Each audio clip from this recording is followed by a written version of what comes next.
Thank you so much, Beth, and good afternoon, everyone, and welcome to our January Superintendents Webcast. I also like to wish everyone a happy new year, a happy second semester, and also a happy General Assembly budget session.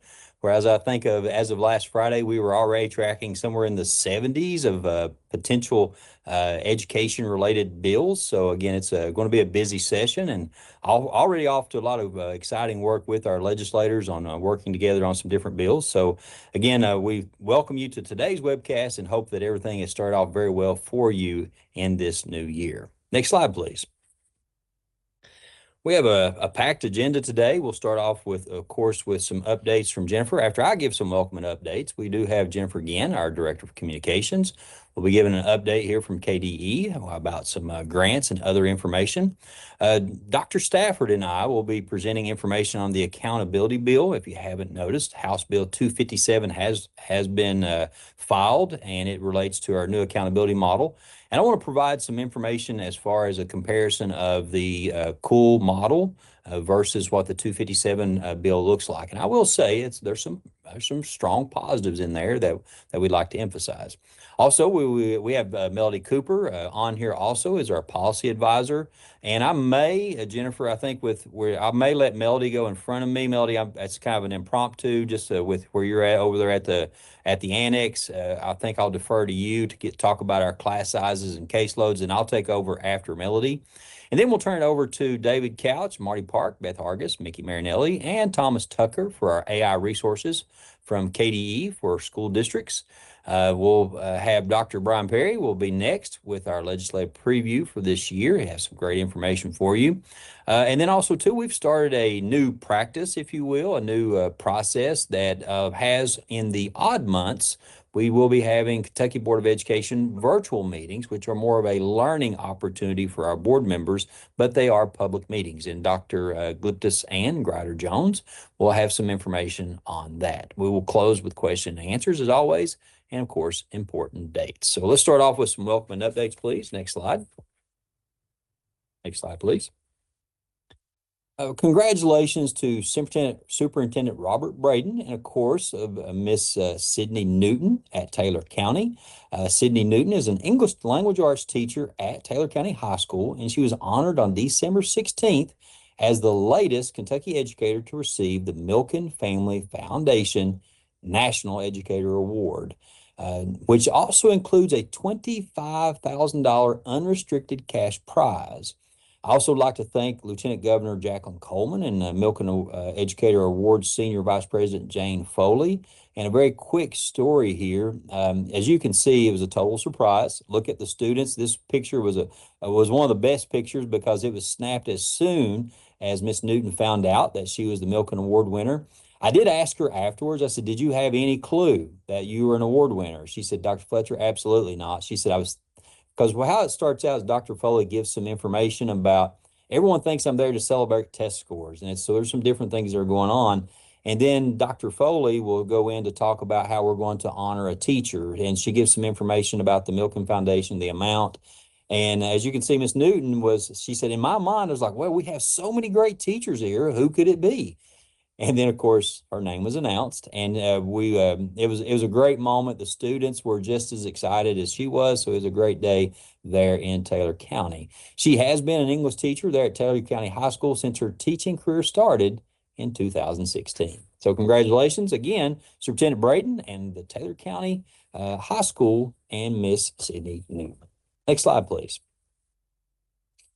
Next, we travel to Meade County with Superintendent Dr. Martin Martin, and we'd like to congratulate Jessica Ewart, who is named the 2025 Special Education Teacher of the Year. So our Office of Special Education and Early Learning, in collaboration with the Kentucky Council for Exceptional Children, recognized Ms. Ewart of Meade County as the 2025 Special Education Teacher of the Year. The KYCEC Teacher of the Year Award celebrates special educators who go above and beyond in providing direct services to children and youth with exceptionalities, demonstrating excellence in supporting students with disabilities. She was recognized for her deep commitment to students, both inside and outside the classroom.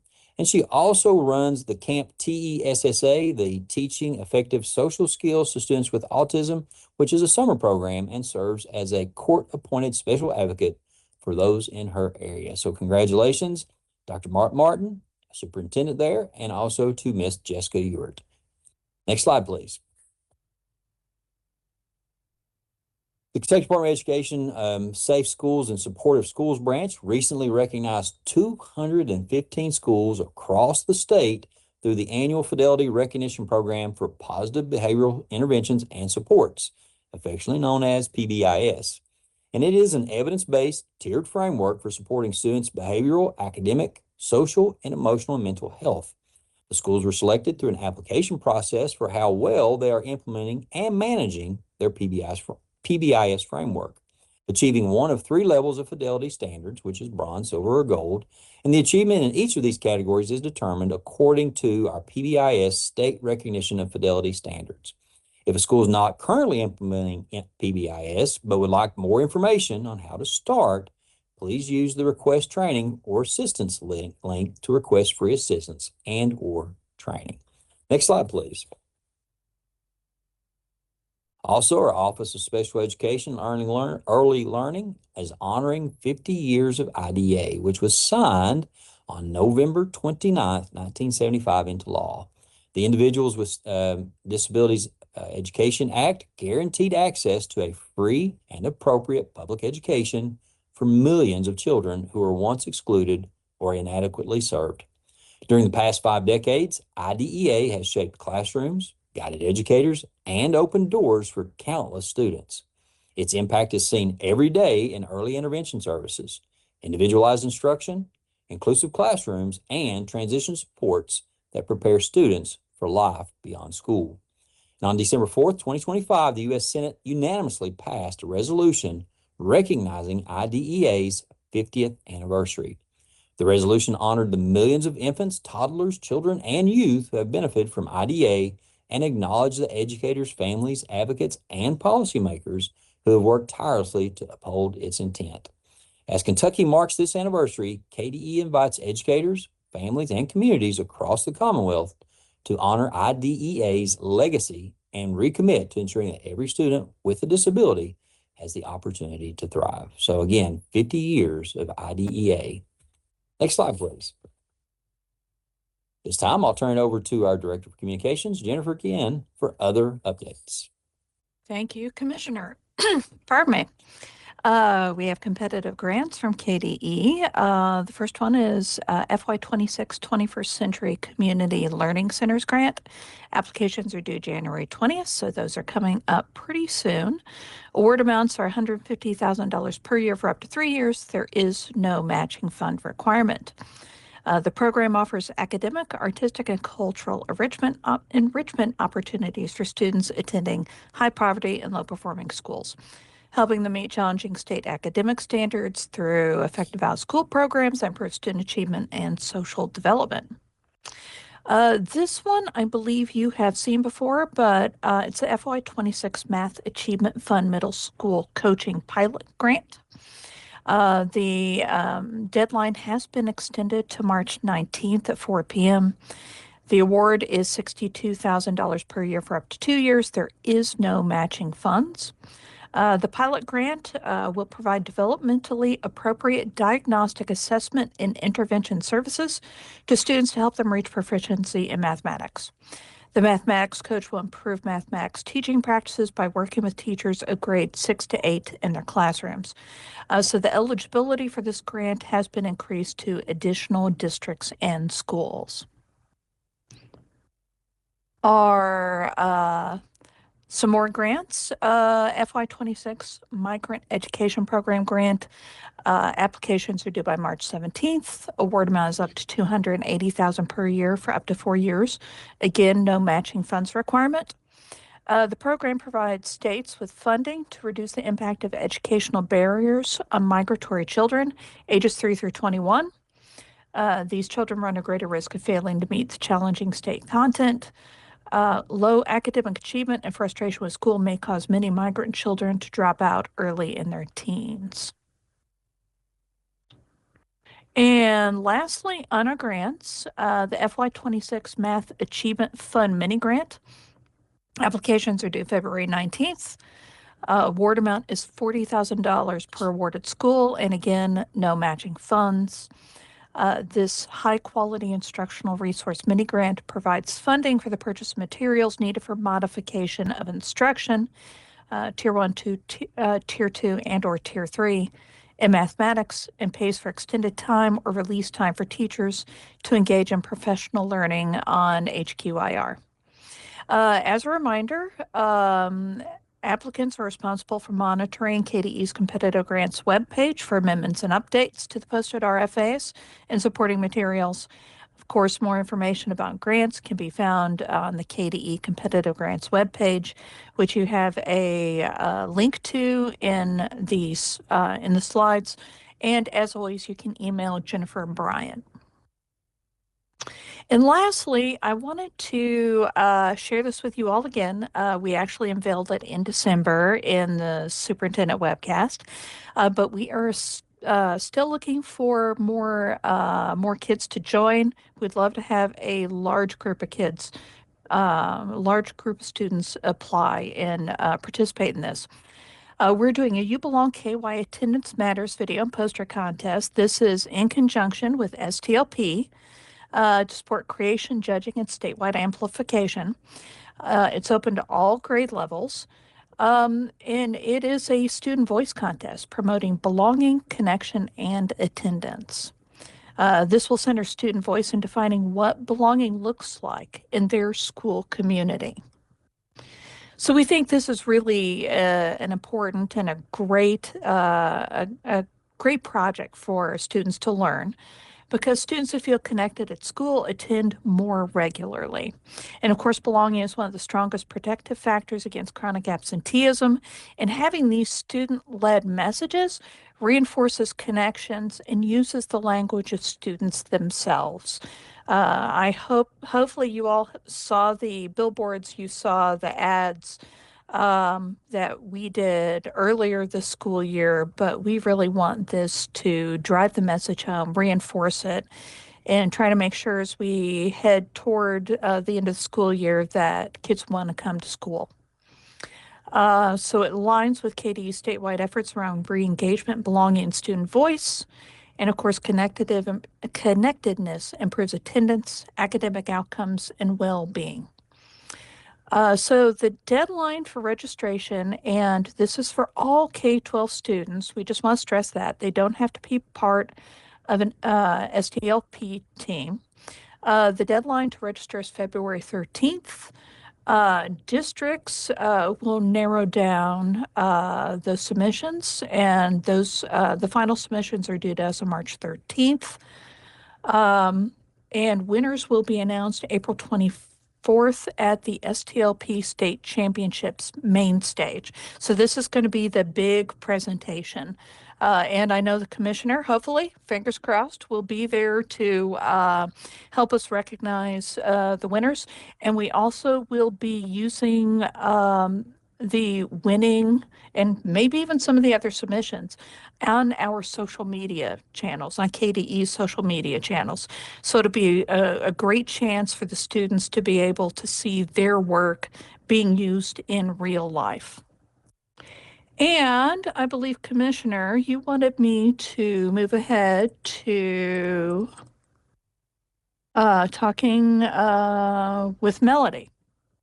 Yes, please. Melody is, for those of you, she's over at the courthouse annex doing some work for us over there, and she has found a room to present. But we did feel like this was something that we needed to clarify with our districts. So in order to give her this opportunity and kind of speed that along, Melody, I want to turn it over to you so you can talk to us about our class sizes and caseloads, please.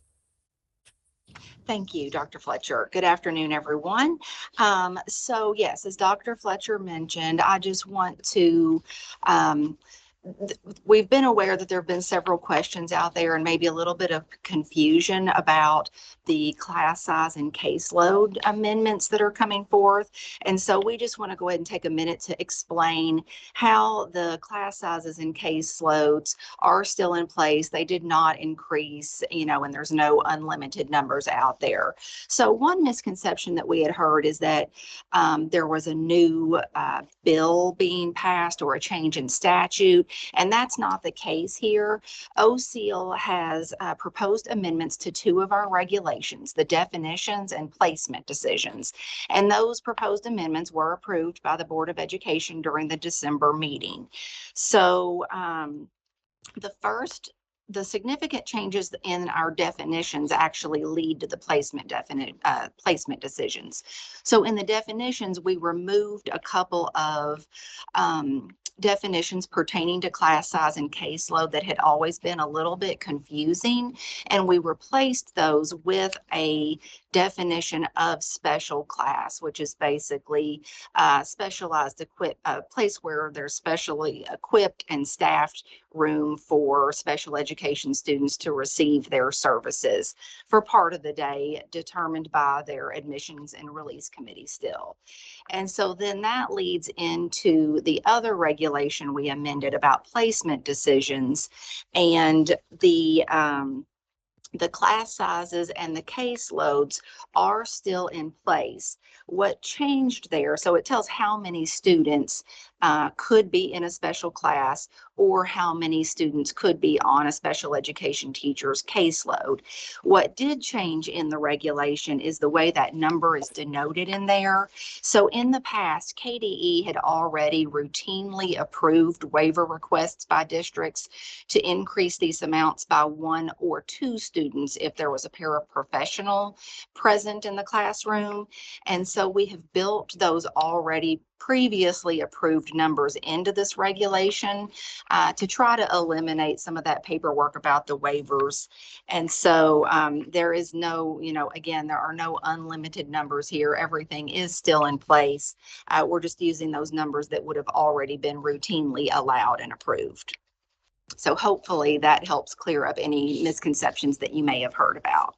I know this message was disseminated on Friday afternoon by Dr. Greta Hilton through the DOSE listserv. So just feel free to reach out if you have any further questions about that. And Ms. Cooper, if you don't mind, please correct me if I'm wrong. This was prompted by the fact that the waiver process was changed. The waivers now, as it's written in statute, must be approved by the Kentucky Board of Education. So this was something that was typically sent to our department. We approved it and moved forward. But if we were waiting for the board to approve it, then it may take 2 months for that approval, depending on when it was submitted and when the board was meeting and things of that nature. So this was really trying to, again, these are waivers that were routinely approved already, just to give that opportunity for districts so they didn't have to wait those 2 months. So that's really what prompted this work, so that we could alleviate that issue for our districts. Yes, that's correct. And it also allowed for some of those clarifications too of things that were a little bit confusing before. So it worked out. Okay. All right. I believe next we are. Okay. Are you seeing that, Commissioner? Yes, I am. All right. We're up with you and Dr. Stafford. And we're not going to let Greta Hilton off the hook here, Melody. So if you have any questions, send them directly to Dr. Greta Hilton. And again, she'll be happy to answer those questions for you, or to Ms. Cooper. She'll be happy to answer them also too if you have any questions, as she probably will step off the meeting at this point. So thank you for joining with us from the annex and all your work today as we went through some different committee meetings throughout the day. I do want to take some opportunity and also thank Dr. Jennifer Stafford, who will be helping me. I'll be going through each slide of talking about changes or differences in the Model Framework 4.0 versus the House Bill 257. She's here to make sure that the commissioner gives all correct information. She'll correct me whenever I have an issue. But after each slide, Jennifer, what I'll do is I'll just defer to you, see if there's anything to add as we go through. So again, I'd like to thank Dr. Stafford for helping me out, and also too, if there's any information that I missed or anything that needs to be corrected, she can help with that also too. So we look at the next slide, please. The very first thing that we wanted to talk a little bit about when we look at the current bill version, it divides both the model framework and the current bill, essentially divides state accountability into 2 different sections. One, there is the state accountability indicators that meet federal requirements for CSI designation. Again, if you think of that as the formula that all goes together of what we already do, and currently we do, the math, science, social studies, writing, on-demand writing, other areas combined with graduation requirements at the high school, with ELL progress, with transition readiness, with the survey and other areas.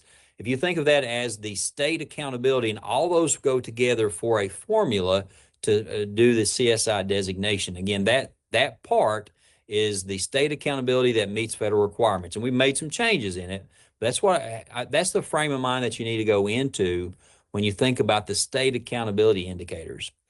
Now, we also added in into the through the Cool Council, Kentucky and I We Learn Council, and through our town halls and through countless surveys and meetings, we also added in some other changes, not only the state accountability, but we added in local accountability.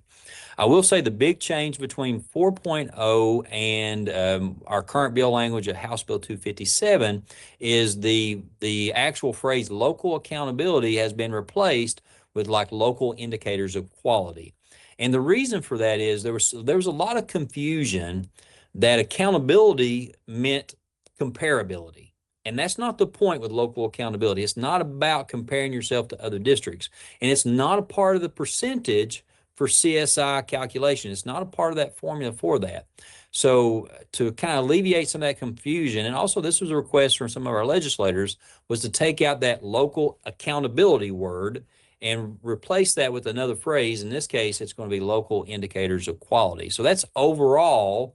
Again, we're going to get into piece by piece changes, but Dr. Stafford, anything you'd like to add to that as far as those changes? I'll just highlight for you and those watching. Good afternoon and Happy New Year to everyone.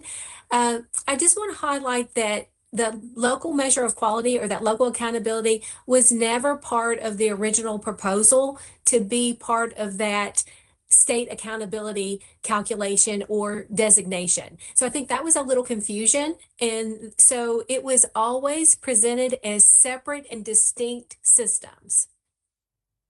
Thank you for that. And I agree that was something that we had some confusion with legislators and with others too, that a lot of people thought that at some point the local accountability was part of the formula, if you will. And it's never been a part of at any proposal that we've had along the way. It's never been a part of the formula for calculating CSI designation. So thank you for that. Next slide, please.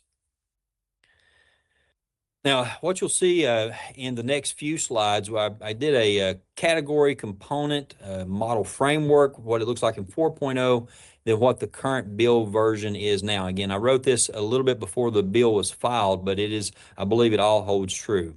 I'm not going to go into each part of the model framework 4.0. I'll focus in on the bill version itself, the current bill version, but you can see how that's changed. So I'm not going to read all the slides to you. I'll spend more time in the current bill version column, and you can see how that's different than model framework 4.0. That'll save us a little bit of time here. So in the current bill version, reading, mathematics, science, and social studies are used for CSI calculation. Now, that's not all, but as far as assessments, those all four, whereas before just reading and math were a part of it. There will be no adaptive test in the current bill version. Again, bills may change as we go through, but one of the things that we were proposing was an adaptive math and reading test that could give grade level equivalency, but also open the door for interim assessments. And we'll talk a little bit more about that later on.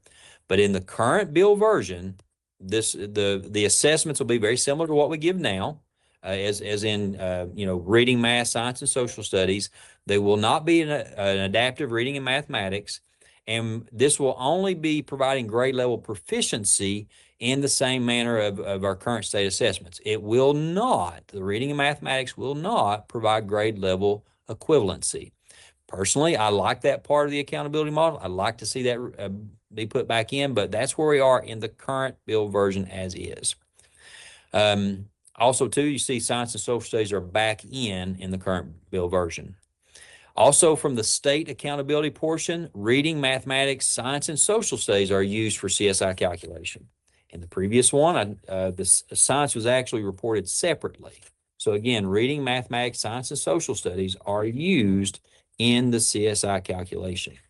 And again, I'll mention this. Science was actually reported separately, but it was not part of the CSI calculation in Model Framework 4.0. In the current bill version, reading, math, science, and social studies are used for CSI calculation again. But also remember, those include constructed written responses. The bill language actually focuses on site-based policy for writing across the curriculum. On-demand writing and editing mechanics would not be assessed individually and also reduces the testing time for students. Districts may determine additional methods for assessing writing as part of their local indicators of quality. Again, if you want to include that in your local indicators, that's up to you. But you would be requirements on having policy there that would talk about writing across the curriculum. But again, keep in mind, removing the on-demand and editing mechanics portions will save some money and potentially shorten the time required to have the accountability results publicly available. So again, we feel like, again, as a focus, even through Office of Teaching and Learning and also through OAA, writing should be something that's a focus throughout the curriculum, across the curriculum, not just its own standalone test. So it made sense to pull that out. Now, it was pulled out also in the Model Framework 4.0. So I'll stop there. Dr. Stafford, anything to add there? Nothing to add there. Thank you. You're welcome. Next slide, please. The first two lines, there's really no difference in Model Framework 4.0 and the current bill version. It was unanimously decided upon by early on in this process that we should move from change to individual student growth. So that is a part of the new model, and it was also part of 4.0. So both the bill and 4.0 had that in it.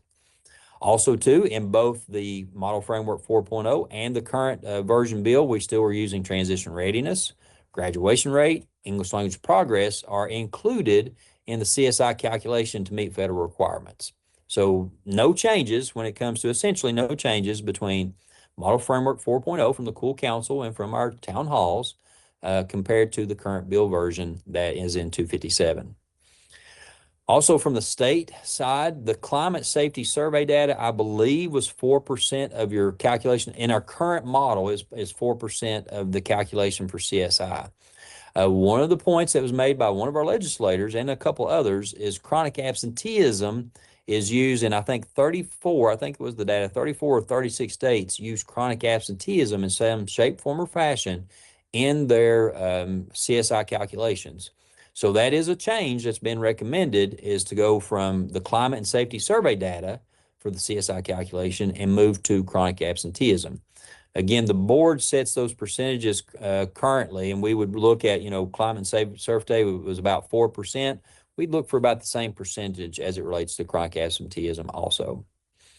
One of the things that's a change from Model Framework 4.0 to the current bill version is something I really like. In Model Framework 4.0, the original 4.0, which is kind of hard to say since that was actually version number 8, I think, overall. But in our final version of 4.0, we really looked at a piloting, sustaining, and sustainability phases, but all districts shall have a local accountability model within the next 4 years. In the bill version, there's a financial incentive for districts. It's $10,000 per district with an additional $3 per student. With an additional $3 per student when a district has their local committee identified their local indicators, and provide a timeline for implementation. Also, too, this financial incentive is not just for a one-time deal. It would be something that would be repeated each year. This would offset some costs for the local accountability model. And then, again, kind of take away from that unfunded mandate. Now, we have several districts that are already implemented local accountability model. We would look for those districts to pick up that funding as soon as this goes into place. But again, to have that incentive for districts to not only start, but to maintain their local accountability model as we move forward. So again, $10,000 per district and additional $3 per student. That funding is not restricted. I mean, you could use that for your interim assessments. You could use it as part of your local accountability model, or you could use it in other areas if you so desire as it relates to this financial incentive for adding in districts. So again, the incentive is a big part of that. Our next slide, I'll skip over to that very quickly because at the top of the next slide, instead of having shall over the next all districts shall have a local accountability model. It is if 60% of all school districts adopt the local indicators, then a trigger is initiated to require all districts to implement the local indicators of quality. So I like this personally because it gives us a little bit of time to create capacity within our districts, also to have districts to network and work together on this.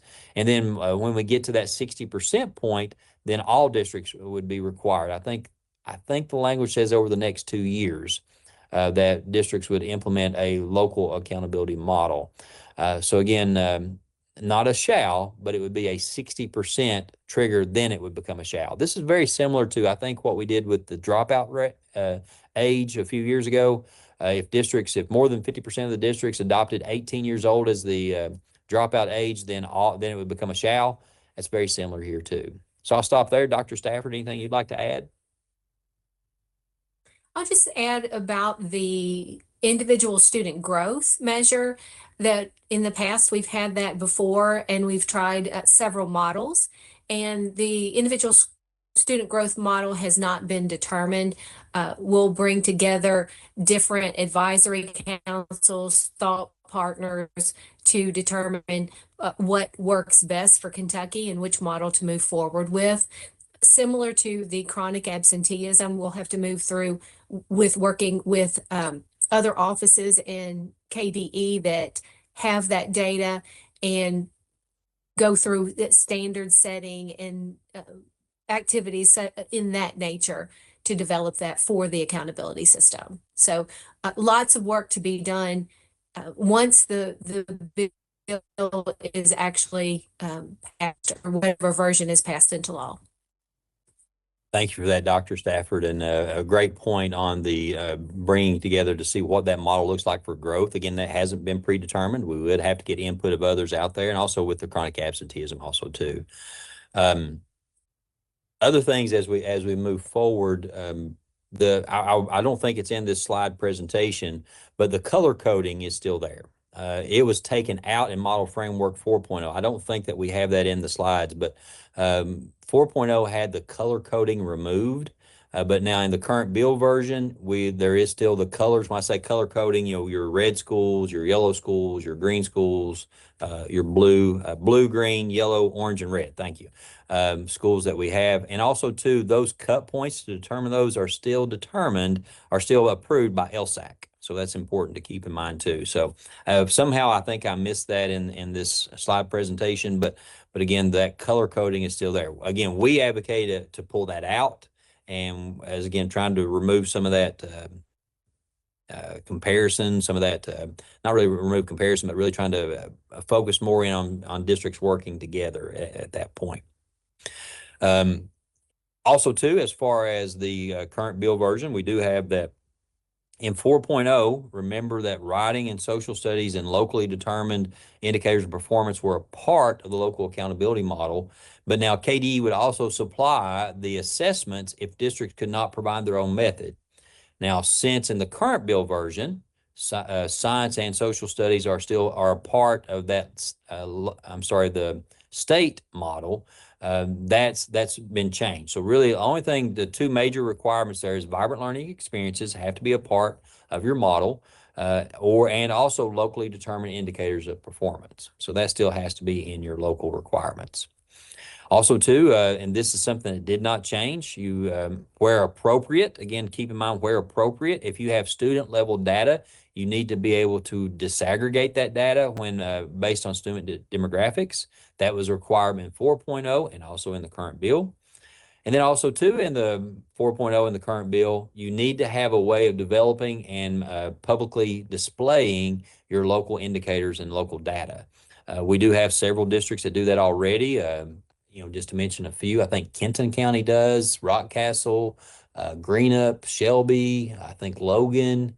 I think that Allen County is about to release theirs, Fleming County, and I apologize because I know I missed someone. Jennifer, help me out. Is there anybody that I missed that we know that already has those local dashboards, if you will? Hate to put you on the spot. You said, did you say Rockcastle? I did. Okay. Yeah, so I think that, and if there's others, I apologize if we missed you, but there are several districts that have their local accountability dashboards out there. As a matter of fact, even in Northern Kentucky, you have a group of districts that have gone together for almost like a regional framework, for a local accountability model that also allows for districts to have their own indicators added in. So there's some differences of how people are doing that. You also have Greg and others that are going together to work on that, but I don't think they really have their dashboard ready yet. And again, if you do, I apologize. Please let us know if you do. Next slide, please. One of the things that's in Framework 4.0, we want to make sure that we have our regional specialists out there to help districts as they can. And again, that is in the Framework 4.0. We have the additional hiring of 6 regional specialists. Then also too, I don't think that it explicitly says in the bill 6 regional specialists, but it does say the additional for technical assistance of regional specialists. It may have the number 6 in there, but again, that's something that we had discussed with representatives and they agreed to. As far as other assessments in Framework 4.0, the interim assessments in reading and math that were in there that would be aligned to that adaptive test, that's a summative test at the end, we gave districts the options of opting into that and including that information in their local accountability model if they so desired. Since we don't have the adaptive test at the end, then also too the interim assessments have been also taken out too. Now, the adaptive test and the interim assessment system has been taken out due to cost. That's been the major reason, although several legislators are still very supportive of this. We were looking at possibly about $17 million in the next 2 years of what it would take to do that changeover. But again, after the odd thing is in year 3, if we removed social studies and we removed on-demand writing, all that, it would have been about the same cost. But with all the changes, we can't really compare the new model, the new bill version with that because you're including social studies and science now in those calculations. So there's a lot of things in there that would have evened out after year 3 in Framework 4.0 that we just could not get to in current bill version in House Bill 257. Jennifer, anything you'd like to add there, please? Just one additional detail is there had been some discussion around moving the grade levels for each of the assessments, particularly around science, moving that to other grade levels. It's currently 4, 7, and 11, and that change is not moving forward. So the current discussion is to leave science assessments at the grade levels they are now at 4, 7, and 11. And that would be the same for social studies as well. Yeah, thank you for that. I'm glad you caught that. It was one of the things we've had discussion on. We don't want to stack social studies and science both in the same grade level to overburden that 8th grade. So science would stay at grades 4, 7, and 11 as it is currently. I think that's an important point. Thank you, Dr. Stafford. Our next slide, please. As far as, well, this is where it was mentioned, something else to add to science. The science was administered in grade band levels, but we were also providing off-grade assessments in science. Those are not included in this bill. In other words, it could have been formative assessments. For example, if, again, science currently in the current bill is going to stay at 4, 7, and 11. But if it was in the old version, we were going to try to provide an off-grade science for assessment, so people could use that typically as a formative assessment, as you will, to help prepare students for that science assessment. So again, there's no off-grade science assessments that are going to be offered to opt in. That's the simplest way to put it. And I think this may be the last slide on this. There was an external evaluator that would review all local accountability models on a 3-year cycle, was what was presented in the initial. We've moved away from that. And again, that was something that the legislators felt was a cost. There wouldn't be an external evaluator, but we would utilize those regional specialists to help we'd utilize them to monitor what districts are doing. And again, we rely on a lot of self-reporting here. But again, we would have to check to make sure that you are providing, for example, you may have to provide and this hasn't been fleshed out, so I hate to get ahead of ourselves, but just making sure that you are going through the process and including everything that's required in a local accountability model. We were going to use that external evaluator to identify I'll say model programs, if you will, across the state as it relates to local accountability. For example, if a district had a model program for involving the community, or maybe model dashboards, or maybe even model science assessments. We had a lot of districts that are looking at doing some type of maybe a competency-based system in science, or maybe some performance-based assessments of things of that nature. We would use that external evaluator to highlight those and say on our KDE page, these would be those best practices and also those models that others could use if they wanted to implement into their own system. But again, in the current bill version, there's no external evaluator. That was, I think the cost of that was somewhere around 2.8 million, something like that. And again, don't quote me on that, please, but that was a cost that some of our legislators felt could be removed. And I understand as far as cost as it goes. I think that kind of closes out. Jennifer, Dr. Stafford, anything you'd like to add? Yes, as the bill is currently written, it's not an emergency bill. So these changes to the assessment and accountability would take place during the 26-27 school year. So this spring, we would take all of the assessments, including editing, mechanics, and on-demand writing, as we did previously, and it would be included in accountability, as well as the climate and safety survey. This would be the last year for that, and reporting in the fall of 2026 would be very similar to what it was in 25. So moving forward into 2026-27 school year is when the assessment and accountability changes would take place, if passed in its current version. And as far as closing comments, overall, I feel like this is a very good bill. There's actually some aspects of it, in particular the financial incentive. I really like that as far as, and even at some point, I do believe that our work was, whether or not the local accountability was included, that was the work that we were going to follow through with at KDE, because we believe in that local accountability work. But if we can get to that 60%, I believe that we can do that, then it would become a shall for all districts. So again, very positive about that financial incentive. I think that's great to include that, because, before districts, it would have just been a shall and another unfunded mandate. At least there's some help here with this incentive. Overall, I think that this is a good step in the right direction. I would, if I could just say, these are things that I would like to see added, and it may have some discussions. Let's just put it that way. I think that the two main topics I see so that could be very realistically discussed, even in the House and the Senate, is the adaptive math and reading test, and also the interim assessments as opt-in. The opt-in interim assessments could also be discussed as we move forward, but they do come with a price tag, so that's been some of the limiting factor there with those two areas.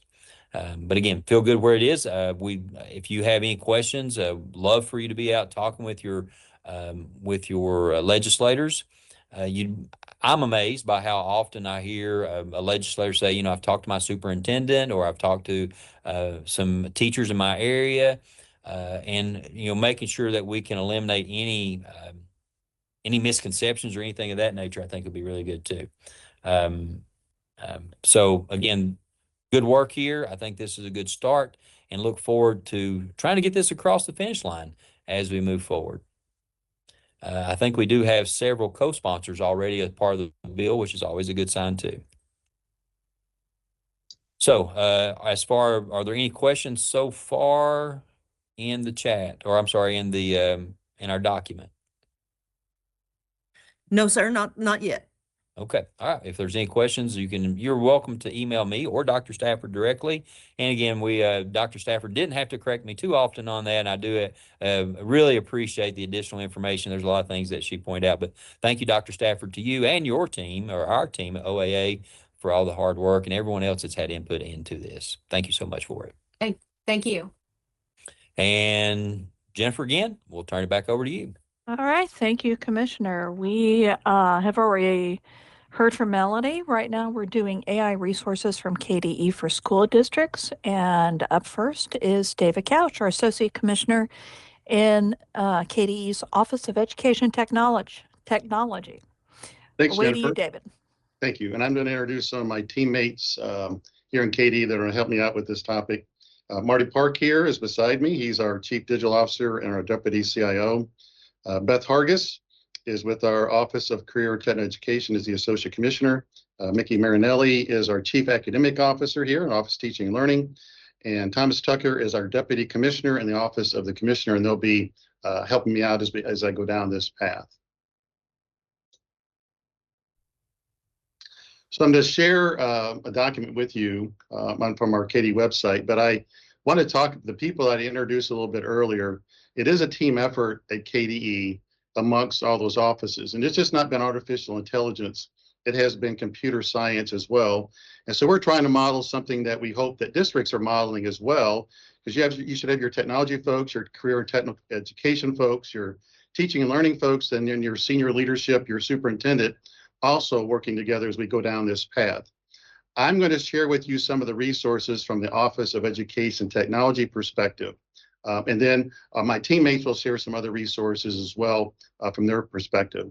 I would say, first of all, one of the best resources is your district CIO and district technology coordinator and ed tech leader. For the past 3 years, each month, we typically have AI on our agenda of our monthly get-together with them, along with our annual CIO summit that we typically have in the March timeframe. So this is something that hopefully you've heard about this along the way. But if you haven't, this will be an opportunity for you to get some of the information that we've shared with him. This link I'm showing you is on our KDE website. You can get through it a variety of ways. This is on the Office of Education Technology portion of the website. So if you go to that, you'll find it. If you just go to the KDE website in general and then search AI in Kentucky K-12, you'll find it. Or even if you use any search engine and you put AI in Kentucky K-12, you'll see this listed. So there's 3 different ways, at least, to get to this document here. So I'm going to go first with you over the resources that we have available, and then I'm going to show you some of the PD resources that are available to you, and just talk to that a bit. And then we're going to have our teammates. I know Besson talked about probably the pathways from her perspective. I know Mickey Ray is going to talk about this from other economic strands, and Thomas will give a bigger picture perspective too along the way that touch probably all the offices. But I want to first start out with just some basics of AI in education. And these listed on our website, these bullet points, and I'm not going to read them bullet point for bullet point, and you can see them here or just read them yourself. But I would say how much AI is used or not used in your district really has a lot to do with your goals and your values in your district. And you got to have a comfort with your partners in each school district and using these technology tools and how it's integrated. So that's probably the best thing to kind of keep in mind. We do recommend that all leaders in the district give this a shot and try it out in a safe, secure setting to get familiar with the pluses and minuses of AI. AI is for sure going to be part of every student's future and every adult's future. So we're going to need to consistently and constantly adapt as AI continues to evolve every day and month and year. It's kind of like one of our field staffs. It's kind of like sunlight. It's everywhere right now. Districts do have the ability, and I do mention this to folks and legislators or the public. Districts do have the ability for district-owned devices, not personally owned devices by students or teachers, but districts have the ability to block or not block certain AI things out there, going back to that comfort that districts have with it. We have internet content management system available to districts, so things like ChatGPT can be blocked for students. For example, if the district does not want to use that while in the classroom with a K-12 issued computer. It is for sure that the products that all students and adults will use daily to utilize AI will enhance their efficiency and effectiveness. You're going to find, and it's already occurring, that nearly every product you use is not necessarily AI specific or not marketed as AI specific, like Magic School would be one that's not AI specific. I know, Thomas, you're going to talk about that a little bit. But every tool that you have is using AI behind the scenes to make that product more effective. And this is beyond the generative tools like ChatGPT and all the other kind of tools that are like that. So just keep in mind that is going on already behind the scene. Probably the next point is probably one of the more important ones. There is a significant and overwhelming difference between the skills needed to use AI versus to make AI. We think using AI skills are be integrated across all content areas. Whereas building and making AI are probably more directly tied to computer science. So there'll always be that kind of difference. And these AI gets sometimes confused with being synonymous with computer science. It's not. I mean, they're cousins, they're related, but there's pretty significant differences between those two. A word of wisdom we have in this eighth bullet is, and this is something you'll have to work with your staff, well-meaning staff that you have, is making sure they are not sharing personal, or I would call top secret confidential information in these AI tools to use them to do analysis. Because then it puts it out to the general public. You probably can't cover that enough with them. That is what I would call a 101 right-hand layup kind of thing that you get to work with them on. That can get a district in trouble very quickly. And a teacher trying to do the right thing, or a staff member not understanding them populating these AI tools, and it goes out to the general public, especially these generative tools, that you can't reverse that button once you do that. So I'd probably give that as, got to spend some time and energy on that. Overall, I really expect AI to have its most significant impact in the fields of education and the medical field. However, I always will believe, and AI has been around for a long time. Even when I was an Army officer way back in the late 80s and early 90s, we were involved with AI back during that time. It wasn't easily as accessible to everybody. It was only a few that have the ability to get to that. So definitely we see some boundaries, some safe boundaries when it comes to that. I would say personally for me, when you see AI combined with robots that can move and act independently, that creeps me out a little bit. I'm not there yet. I'd also say anybody that's using AI is, we call companion, a close friend, an emotional friend, and that would be for students as well as adults. That's probably concerning versus you're just trying to use it for factual information that is out there. So this is some basic, I call it simple things. Up on our website, you will see in our Master Plan for Education Technology, the early release of that. We talked about it, that being one of the things we got to keep our eye on. We were one of the very first states, top 5 states, first 5 states, I should say, that gave out AI guidance to our school districts. We did that. This document is still relevant. We did that in 2023. If you would click on that link, you would go to it, and we've updated it since that time. Marty Park is, and I'm going to circle back to him a little bit. He's going to talk about AI in action. And to my KD teammates, this is something that he shared in the meeting that we have with the commissioner, talking about kind of wrapping all this stuff together. That's what that document is.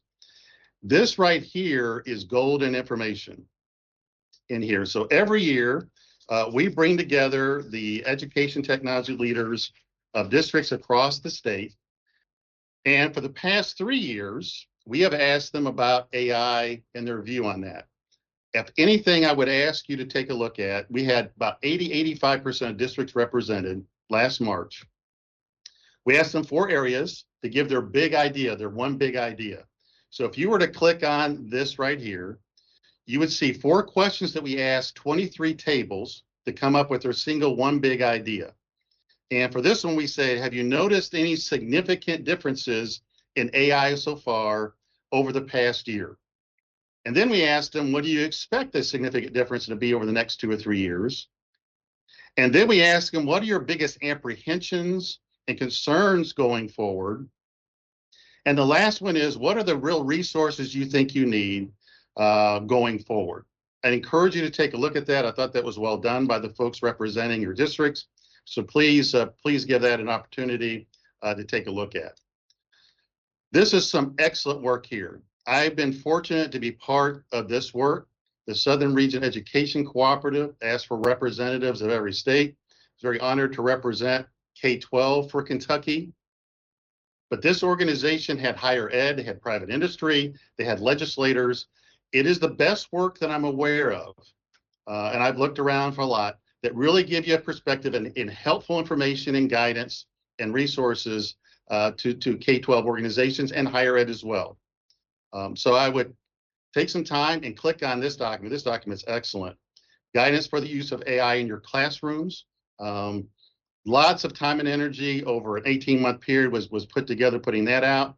If you're doing any kind of bids that might include AI, this is a great document to take a look at for things you should consider.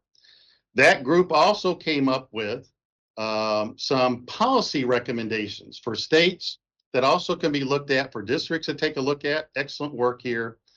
This one also takes you to a lot of other information that they did on the topic of AI. And they also came and presented to our legislature. All these are golden nuggets of information to help you out. Of course, we have our computer science plan that we work on with all of our teammates that I mentioned here going forward. This is a great document here. We've had a Kentucky Legislative AI Committee. Marty and I have presented to that committee along with a lot of other folks to get their perspectives. They came up with their final recommendations. I encourage you to take a look at that one. You will see from a K-12 perspective, they talked about the importance of the protection of minors, and particularly on social media platforms. Now, during the last session, they took action upon that, but definitely they're trying to get some boundaries in place. But these recommendations go far, far beyond K-12, but it's definitely worth a look to take a look at. I talked a little bit earlier about AI is going to be in a flavor of all the standards that we do. And I'm just going to show you here the pure technology ones. Is we have the computer science standards will have a new flavor of AI. And those are the making of AI. You'll see that. The academic standards for technology is mainly the use of that, and they'll have a flavor in it, as will our academic standards. So over the past, next 6 months, I guess, Marty, we'll be honing in on that. And Mickey, I know you're going to talk about a little bit about the other kind of things we're doing academically to make sure it's in there. Obviously, we're very proud of our Student Technology Leadership Program. It is the best one in the nation. And definitely their projects, we're seeing them do artificial intelligence in that arena. We also have a computer science and IT academy. We're a teammate with the Office of Career and Technical Education on that service. And definitely that will incorporate very marketable skills, just not computer science, but AI going forward.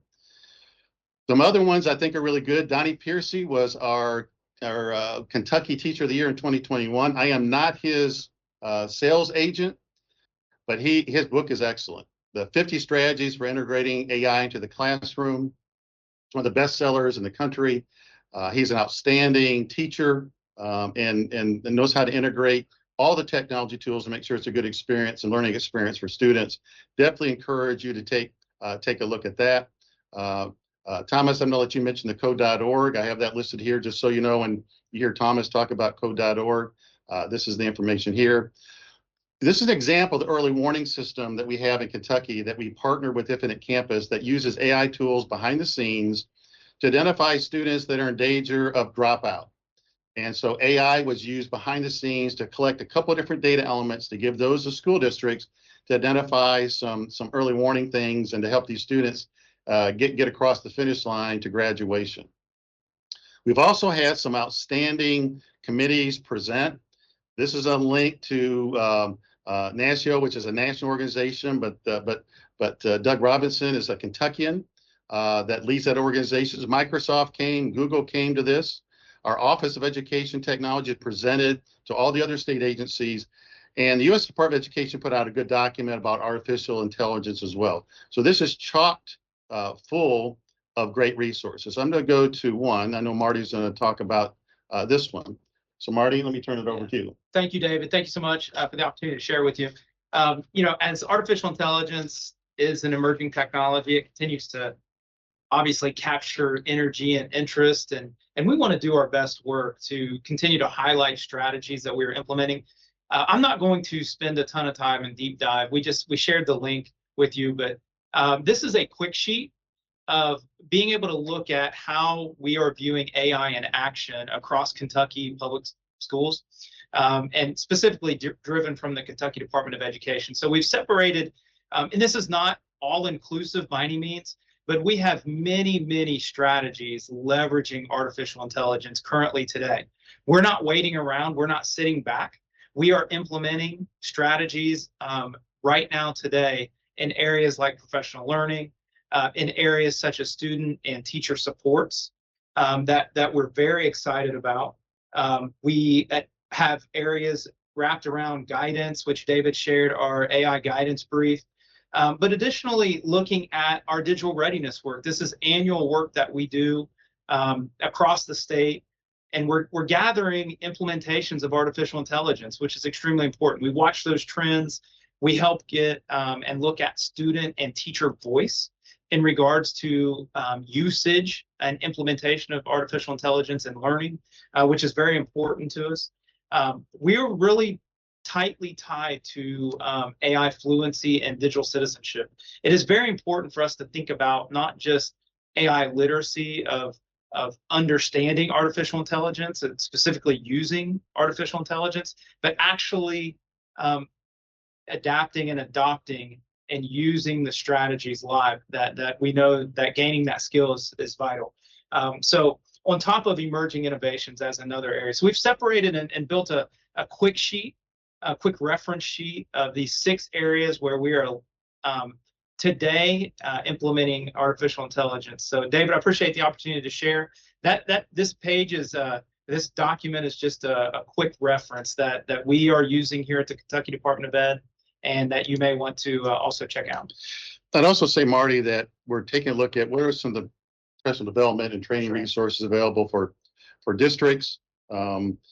We have our digital learning coaches that a high percentage of districts have. In fact, they're meeting? Yeah, so last week, David, thank you. Our digital learning coach network, led by Laura Raganos, has over 700 active digital learning coaches. That's full-time, part-time, and stipend certified teachers. And that network is super strong. And all year long, last year, many events wrapped around leveraging artificial intelligence and safely, securely, and responsibly using AI in learning. And last week, actually, across the state at regional events, hundreds of digital learning coaches dove back into additional new strategies, which we're extremely excited about. And we've always known that digital learning coach is one of the best methods to get professional development down into schools, because usually it's someone on the district staff and they can do just-in-time kind of training. And so I encourage you to take advantage of that. We're taking a look at a lot of different networks, PD networks, to see how they can be helpful for us in AI. We're thinking about some proposals about what role Katie can play in that, and maximizing these networks and promoting these networks in school districts. You also have the educational cooperatives that are out there that that are around this. I know principals are meeting. Actually, tomorrow. Shout out to our P3 team. So the P3 Ed Camp tomorrow, and it's just a great mention of how AI in action is continuing to move forward. We'll be presenting to groups of principals tomorrow at that Ed Camp event with the P3 team. And I know also you can just use some of the generative AI tools to say, what are the free AI PD sources out there? Because there's a lot of them that are already free. And you can also use the one, ask it which ones are paid. Now, there's a vetting of that. You have to determine the plus and minus of those, but definitely there's some great resources out there. Beth, I'd like to turn it over to you next, and then Mickey Ray and Thomas, you're on deck, getting ready to bat here. But and once again, I want to say to these folks on here, they're wonderful teammates, along with the commissioner. As we're going down this computer science and this AI path, we hope you work on the same kind of model within your district. But Beth, I know we've worked on the pathways part, and anything else that you want to share. All right, thank you, David.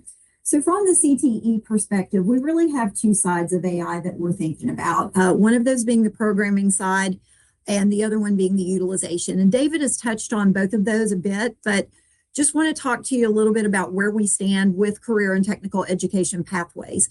So right now, we've worked very closely with Warren County, and a big shout out to Warren County for being a leader in the state on artificial intelligence. And so we have developed a local AI pathway with Warren County in mind. And so this is geared for the programming side of it and actually falls under this computer science programming area.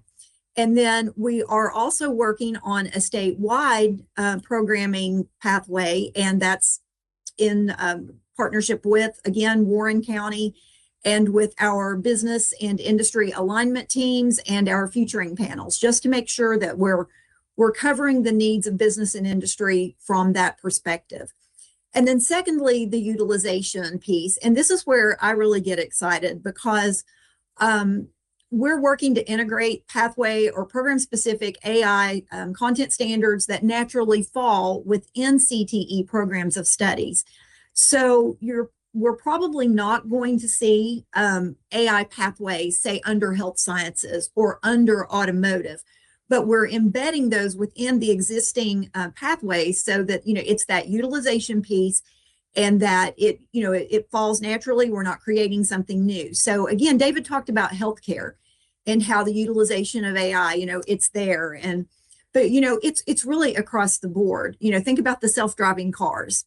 When we're talking about machine optimization and computer numerical controlled machining and robotic welding systems, David mentioned, the welders or robotics and how, that scares him a little bit. But truly, when you have artificial intelligence worked within the welding, that welder is able to anticipate, right, and to actually measure itself, the thickness of the steel, and then adjust as far as the speed and the power that it's using so that it's turning out the top quality weld that we need in business and industry.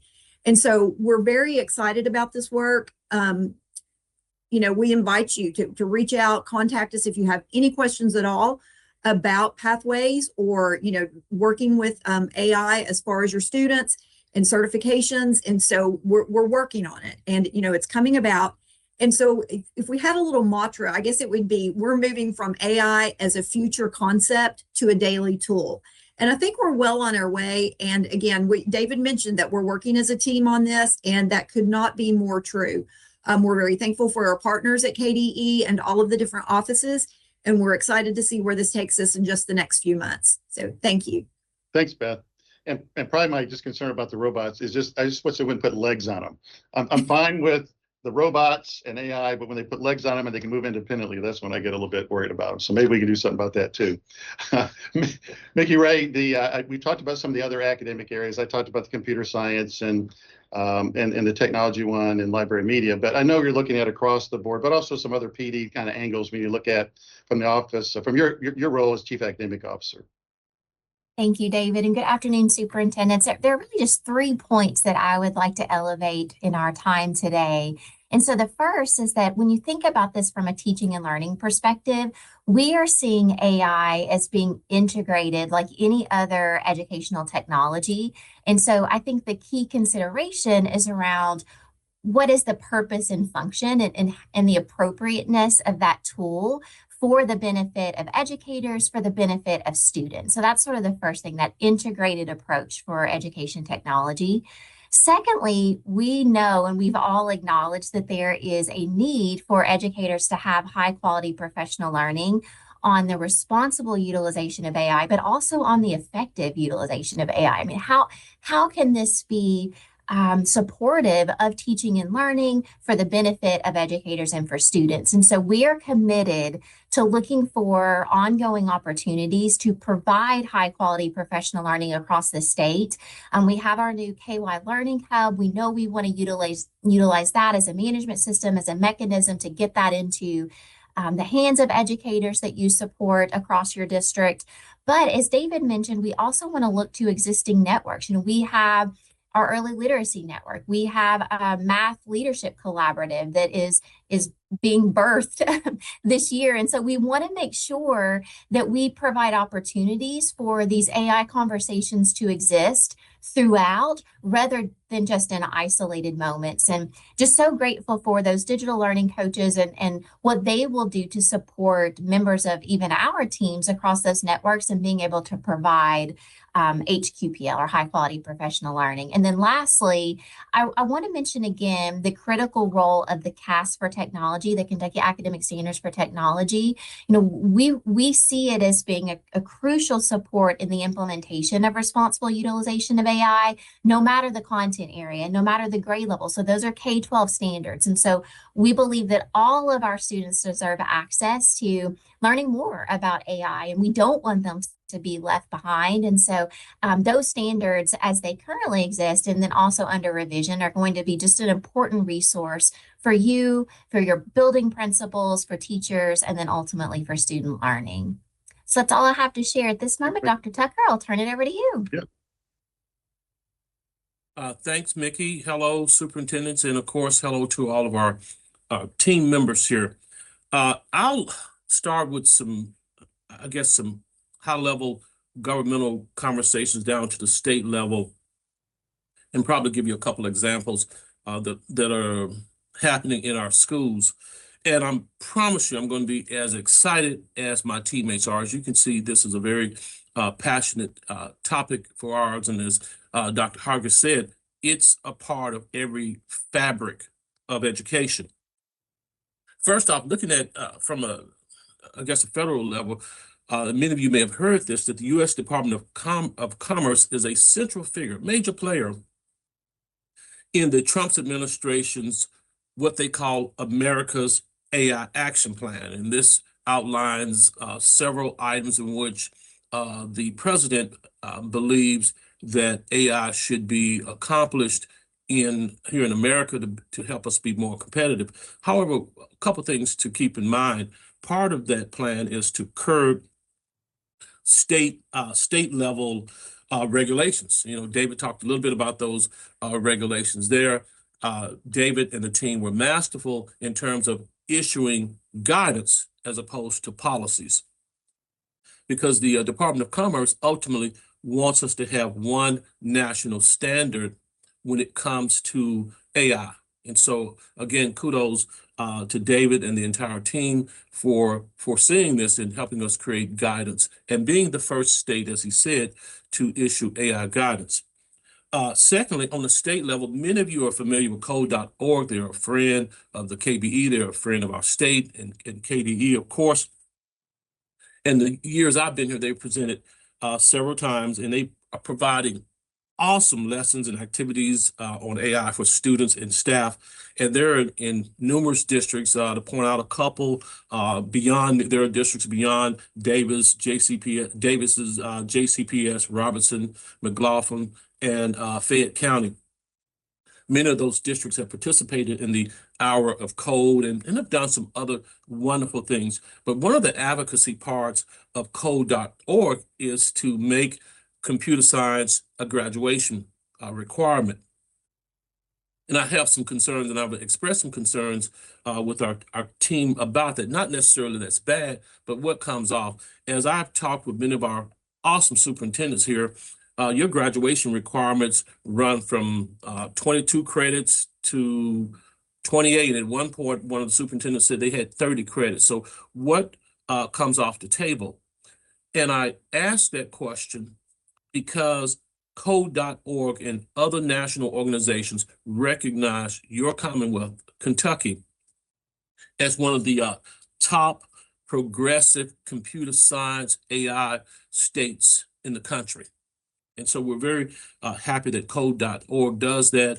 And you'll continue to see, and Dave will attest this, code.org will continue as part of their mission to push computer science. But we're very happy with where we are here as a state and what we're doing with computer science and AI. David also mentioned Magic School as we start to narrow the funnel here. I don't know the exact number of districts. Mickey may have a better idea in terms of the number of districts and schools that use Magic School, but I would certainly say if I were a novice teacher or even a veteran teacher changing subject matters, I would find Magic School's ability to create standard aligned lesson plans as a huge resource. And so you'll begin to see more school districts here using Magic School. Then on a personal, on a personal note, a couple years ago, I think it was in November of 2023, several of our staff members attended a CCSSO conference. That's the Council for Chief State School Officers. And we had the pleasure to meet Saul Khan from Saul Academy. And then we have districts across the Commonwealth who use Khan Academy. But shortly after that meeting, I think Jefferson County began to pilot Khan Migo, which is an AI tutor and teaching assistant that really moves away from answering a lot of questions for students, but making students think. And so we thought that was really sharp, and it was nice to be at that CCSSO conference to see that piloted and then actually see that become part of our school district's fabric, at least will become part of it, I should say. And then the last thing that I'll say, and I'll stop there, when I start to talk with superintendents and principals across the country, they're advocating more of a 20/80, and I know David has talked about this as well, a 20/80 ratio in which you shouldn't use technology no more than 20% of your time in creating your educational product. And we've also talked about as a team that we view generative AI not as a replacement for human intellect, or this robot or this bot that David talked about, or what we also call cognitive offloading, but we're going to continue to praise and value the role that our teachers play and use AI as a powerful tool to enhance leadership, enhance teaching, and operational efficiencies. Thanks, Tom. I say this in closing for all of mine. I'm old enough to remember when we first started using the graphing calculator and calculators in general, and the comfort folks had to get with, well, it's doing all the numbers for you, but you have to understand how to do the basics of that, which I agree. But calculators are used definitely in society, but it's definitely important to understand how you got to those numbers as well. I also remember it when the internet first started. There was this thing of getting people comfortable. And once again, it goes back to my opening with your goals and values of your district and how you integrate that in. But with both the graphing calculator and internet, it's coming. And so you got to get it to where we know our students need those skills and the adults as well. So this is a path we're gonna have to try to get more comfortable and knowledgeable as we go down. Definitely some boundaries around this stuff, especially when we're talking about the age of children that we're at. But definitely it's on the radar screen for all of us as we're moving down that path. And I feel like we're in a good place right now, but we'll have to continue to grow with it. So thanks for the opportunity for all of you, my teammates presenting today. I know you brought you into this, but thank you for joining us today, and we're ready to go on to the next item in the agenda. All right, thank you, everybody. I was going to say David, but there were a whole lot more people there. Up next, we have Dr. Brian Perry, Director of Government Relations, with the 2026 legislative preview. Can you see my screen, Brian? Yes. All righty. Slide, please, Jen. So good afternoon. Just some quick slides to make sure you all have the information to follow the session and give you a quick update on some of the legislative priorities for the department and the board. We have had a lot of bills filed. I think as of today, we're somewhere north of 350 bills. They just started last Tuesday, so a flurry of bills last week. So we're not going to run through any of those today. We're still kind of sorting through a lot of those and providing feedback. But we'll have an update later in the session on more of a comprehensive bill review. So today's just a preview of the session calendar and things like that. So you'll see here, they're going to be out next Monday for MLK Day, and then out on February 16th as well. We have a little less than 2 months to go before we hit the filing deadline for the House and Senate. You can see those there. We'll be done basically the end of March. They'll go into concurrence there at the end of March and very 1st of April, and then we'll have veto days, and then they will come back for a couple of days on the 14th and 15th and wrap up before they adjourn sine die. Just as a reminder for any new folks out there, once they adjourn sine die on April 15th, they cannot call themselves back into session. The governor has to do that, so they will not be in session again until the first week of January. So you can see, you can download the calendar there for the entire session. Next slide, please. So at the very bottom here, you'll see the standing committee schedule. So House and Senate committees meet at the same time every week, unless otherwise noted. They can move times around. That typically doesn't happen until late in session when they have specially called meetings to get things done. So I've just listed here some of the House and Senate committees that you may want to follow along. All of these will be streamed either on KET or on LRC's YouTube website, which is on the next slide. But primarily, you're going to want to follow primary and secondary education, the House Education Committee, and the Senate. And because it's a budget year, I highly recommend tuning in to the two appropriation and revenue committees. There's a chance that you will see other pieces of legislation pop up in some of the other committees that I have listed here. This is not a comprehensive list. There's a bunch of other committees as well, but we don't typically do much with those folks. So with that, please go to the next slide, Jen. So as I said, there are the links to LRC and YouTube sites. All committee meetings should be streamed on one of those two, as well as chambers. Every afternoon at 2, they go into chambers. Friday mornings at 9, they'll go into chambers. You can follow those on KET's channels 1 and 2. If you would like to follow along with the 350 odd bills we have so far, there's the link to that. It gets updated late afternoon, so bills that are filed today won't show up until later this evening when they update the website. So just keep that in mind. All right, next slide. Just as a reminder, here are your two primary committees, along with chairs and vice chairs and members. I don't think we've had any changes yet, but they can make changes as they go, although I don't anticipate we'll see any unless we happen to have a new member join us. Next slide, please. So the board passed KBE priorities late summer, early fall. So I just wanted to give an update on some of those things, as we have seen some legislation already get filed. And then we also have some other legislation that is in draft form, but will be coming here soon. So the commissioner talked about House Bill 257. That is the top priority for the department this session. So hopefully we will see that get a hearing before long and start its journey over to the Senate.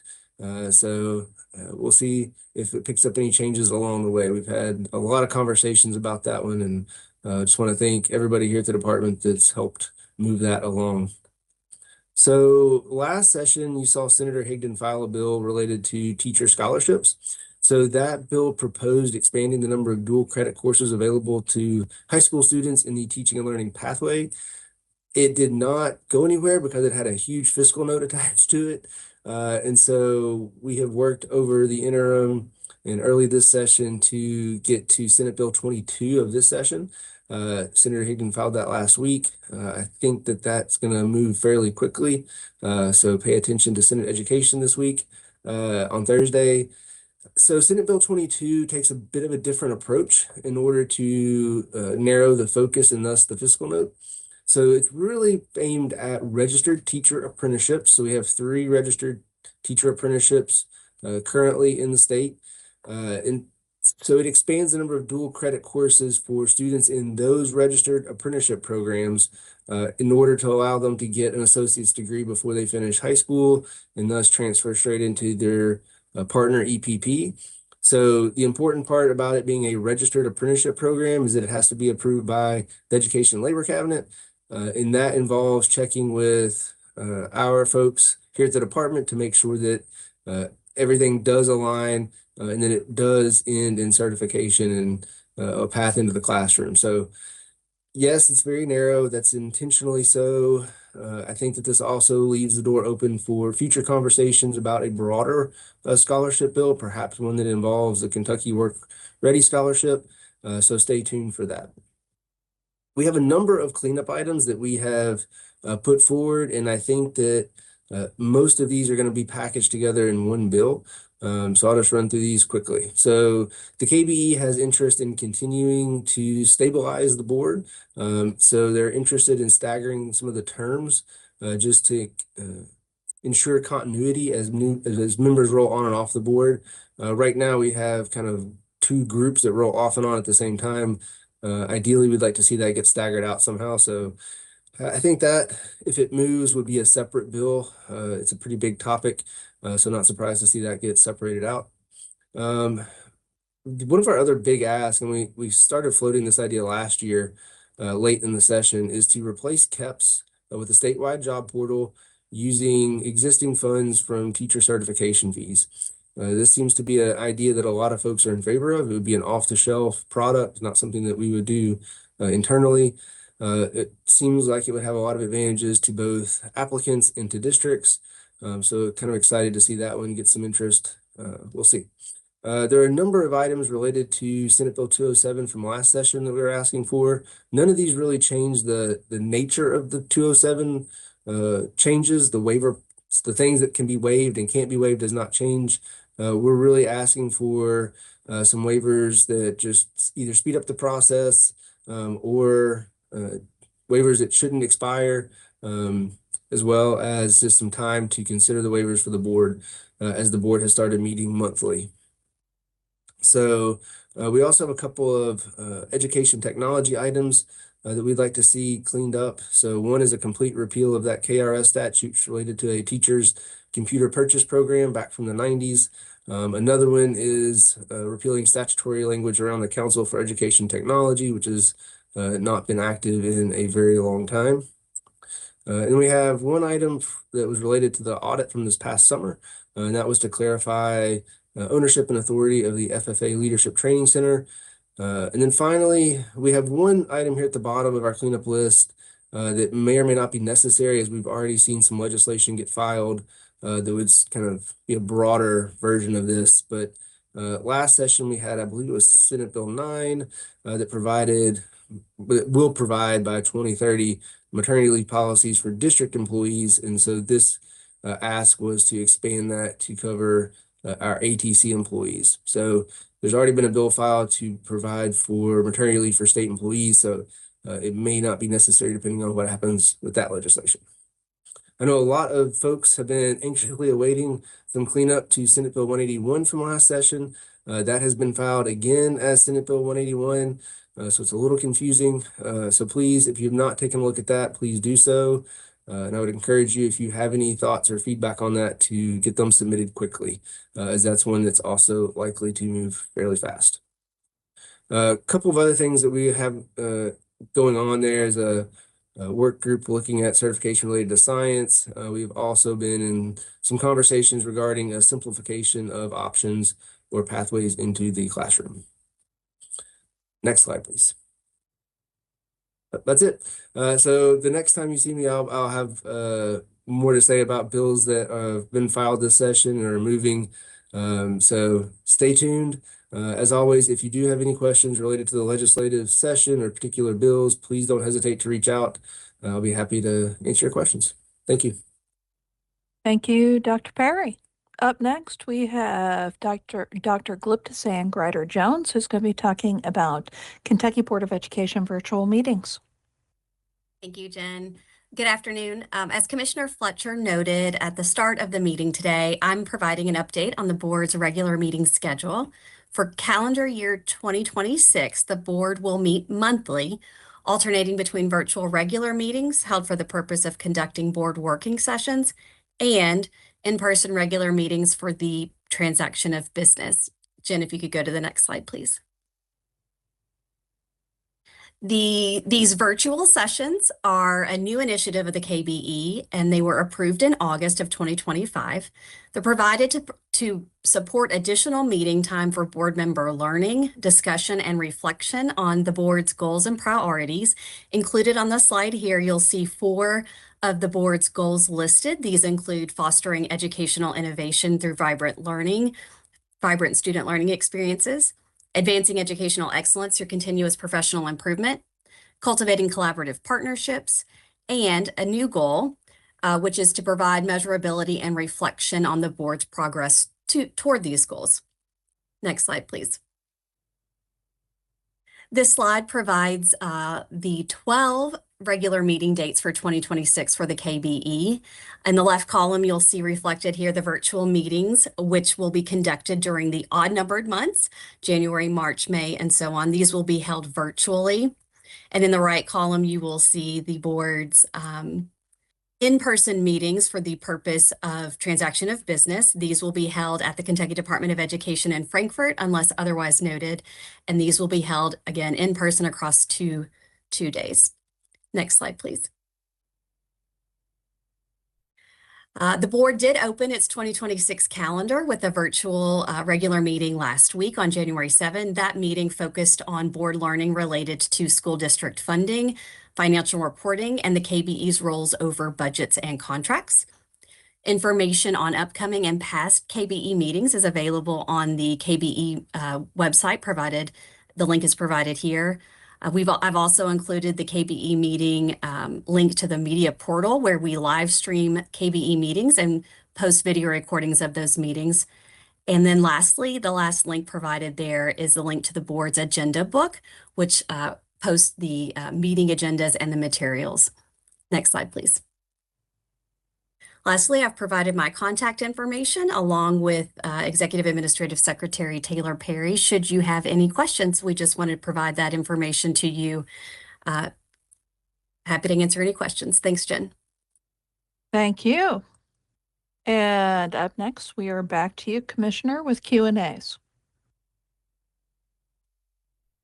All right, do we have Stacy? any questions in the Dropbox? No, sir. Okay. Just so that you know, superintendents, as we go through looking at these agendas, we try to pick up on maybe common questions that we see throughout the Commonwealth, or maybe, for example, the accountability bill, top items of interest. And again, if there's something that you feel like that you'd like more information on, and you're welcome to reach out if it's individually, or maybe something that we look at as far as how do we present across the Commonwealth throughout this webcast. So again, we've talked a lot about AI, and the conversations here really focus around with AI. What's the ethical use for AI for students in whether it be producing writing or video or other things of that nature, or it could be, I mean, again, responsible use of content versus what does it look like in a career pathway versus the programming, the actual computer science of AI and what that looks like. So we have those discussions in our leadership meeting on a regular basis, and we want to make sure we get that information out to you. We want to make sure that these webcasts are valuable to you and make sure it gets you the information that you need in a timely fashion. Of course, over the next few months, we'll have a lot of legislative updates. Dr. Perry will be providing some updates for us as we go through. If you have any questions about those, you're more than welcome to talk to Dr. Perry and as we go through this legislative session. So again, anytime you have questions, feel free to reach out. Our next slide, please. We do have important dates. We do have our Kentucky United We Learn Council, which will be in person. Will be next week, January 23rd. The EPSB will be meeting, the Education Professional Standards Board, on January 26th. The local Superintendents Advisory Council, in preparation for our February board meeting, will be meeting on January 27th. The Kentucky Board of Education, which is in person, this is an in-person meeting on February 4th and 5th. And then our next Superintendent's webcast will be February 10th. Next slide, please. And I think that brings us to a close. That's the last one. Okay. Again, we want to take this opportunity to thank each superintendent and each person throughout the districts that are part of this webcast. Thank you to the staff here for your input and for your presentations. We really appreciate your hard work. And as always, everyone that's involved, whether you're a superintendent or whether you're part of KDE, I sincerely appreciate your being all in.